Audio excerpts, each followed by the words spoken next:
আসসালামু আলাইকুম বন্ধুরা, কেমন আছেন? আশা করছি আল্লাহ তাআলার রহমতে আপনারা সবাই ভালো আছেন। এসএম অন দ্য ইউরোপ চ্যানেলে আপনাদেরকে স্বাগতম।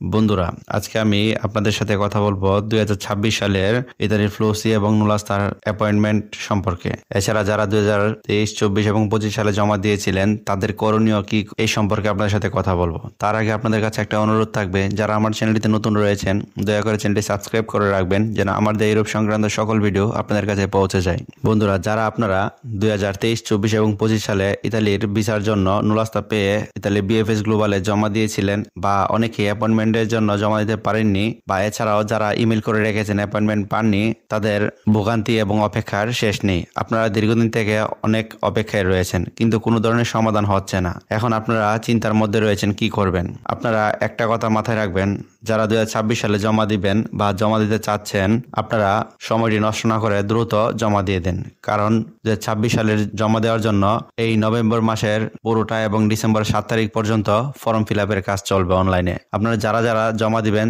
তাদের প্রথমেই ফর্ম ফিল আপের কাজটা করতে হবে। যদি এটা না করে আপনারা পরবর্তীতে জমা দেওয়ার চিন্তা ভাবনা করেন, তাহলে কোনো লাভ হবে না। বিশেষ করে যারা পুরাতন রয়েছেন, 2-3 বছর থেকে অপেক্ষা করতেছেন, ভিসা পাননি বা অ্যাপয়েন্টমেন্ট পাননি, বা অনেকে ওয়েটিং এর মধ্যে রয়েছেন, আপনারা যারা রয়েছেন দয়া করে একটি কাজ করতে পারেন। আপনাদের যে পাসপোর্টটি রয়েছে সেটি উঠিয়ে নিয়ে আপনারা নতুন করে 2026 সালের জন্য জমা দেন। যেসব ভাইরা 2025 এবং 24 সালে ইতালির ভিসার অ্যাপয়েন্টমেন্টের জন্য অপেক্ষায় রয়েছেন, ইমেল করে রেখেছেন, আপনারা এখনো কোনো উত্তর পাননি, আপনারা ধরে রাখেন আপনাদের যে নুলাস্তাগুলো রয়েছে এগুলো আপাতত বাতিল। তারা এগুলোর কোনো ধরনের সমাধান দিবে না। তারা 25 সাল এবং 26 সালের কাজ নিয়ে ব্যস্ত রয়েছে।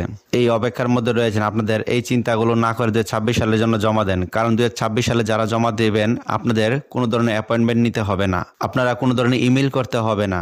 সরাসরি আপনারা ইন্টারনেটে গিয়ে ওয়েব ফর্মের মাধ্যমে ফর্ম ফিল আপ করে সরাসরি আপনার অ্যাপয়েন্টমেন্ট নিতে পারবেন। তো ভাইদের প্রতি একটি পরামর্শ থাকবে, যারা দীর্ঘদিন থেকে অপেক্ষায় রয়েছেন ইতালির ভিসার জন্য এবং ইতালি আসার স্বপ্ন, তারা অপেক্ষায় না থেকে আপনাদের পাসপোর্টটি উইথড্র করে আপনারা 2026 সালের জন্য জমা দেন। যদি আপনারা এটি না করেন আপনাদের ভুল হবে। 26 সালে এসে আপনাদের এমন করতে হবে না। 26 সালে যদি আপনাদের বাসার আলেজ্য, মানে মালিক আপনাদের নামে আলেজ্য তৈরি করে, বাসার ঠিকানা তৈরি করে এবং মালিকের কাগজপত্র, যেটাকে বলে মালিকের সকল ট্যাক্স, এই কাগজপত্র ঠিক থাকে এবং আপনার নুলাস্তাটি যদি অরিজিনাল থেকে থাকে, তাহলে ধরে রাখেন আপনারা ভিসা পেয়ে যাবেন। আপনারা ওয়েব ফর্মের মাধ্যমে যে ফর্মটি ফিল আপ করবেন, নুলাস্তা পাওয়ার পরে আপনাদের সরাসরি অ্যাপয়েন্টমেন্ট ডেট দিয়ে দিবে। তার মানে ধরে রাখবেন আপনার অ্যাপয়েন্টমেন্ট ডেট পাননি, আপনার ভিসা পেয়ে গিয়েছেন। তাই 26 সালে যারা যারা জমা দিবেন, আপনাদের জন্য এটি একটি সুখবর এবং এটি একটি ভালো সময় বললেও চলে।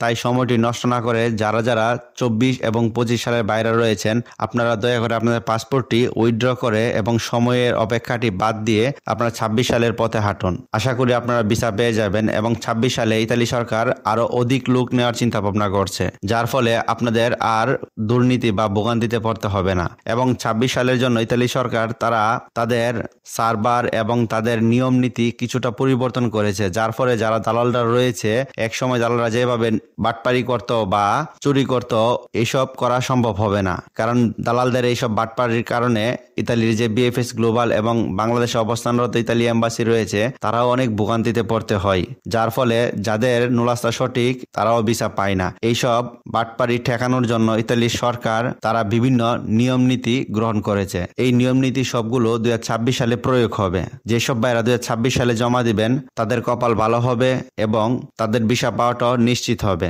আশা করি আমার কথাগুলো আপনারা বুঝতে পেরেছেন। সবাই ভালো থাকবেন, সুস্থ থাকবেন। আসসালামু আলাইকুম।